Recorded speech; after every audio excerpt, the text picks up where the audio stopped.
Hi అండి, welcome to our YouTube channel middle class అమ్మాయిలు. ఈరోజు మనం చిప్స్ స్టైల్లో క్రిస్పీ అరటికాయ ఫ్రై ఎలా చేయాలో చూద్దామా. ఈ ఫ్రై సాంబార్ రైస్కి అయితే నెక్స్ట్ లెవెల్ కాంబినేషన్ అండి. ముందుగా ఒక 2 అరటికాయలు తీసుకొని పీల్ చేసి తిన్న సర్కిల్స్ లాగా కట్ చేసి పసుపు వేసిన వాటర్లో వేసుకోండి.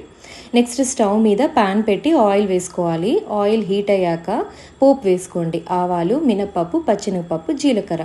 పోపు అనేది ఫ్రై అయ్యాక అందులో కచ్చాపచ్చగా దంచిన తెల్లగడ్డ కూడా వేసుకోండి. ఈ తెల్లగడ్డ అనేది మనకి లైట్ బ్రౌన్ కలర్ అవ్వాలి. ఇప్పుడు అందులో ఎండుమిర్చి, కరివేపాకు కూడా యాడ్ చేయండి.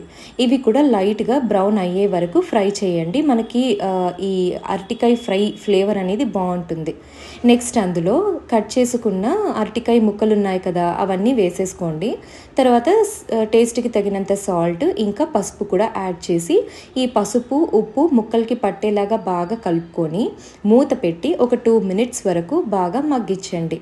2 minutes మగ్గిస్తే సరిపోతుందండి. ఆ తర్వాత మూత తీసేసి చిన్న మంట మీద స్లోగా ఫ్రై చేయాలి.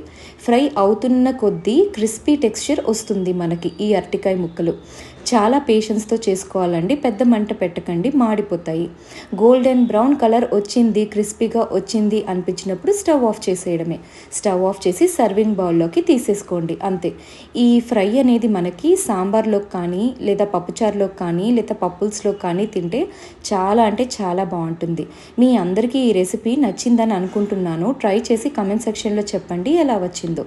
ప్లీజ్ మా ఛానల్ని లైక్ చేయండి, షేర్ చేయండి, సబ్స్క్రైబ్ చేయడం మాత్రం మర్చిపోకండి. ఇది మన ఫైనల్ అవుట్పుట్.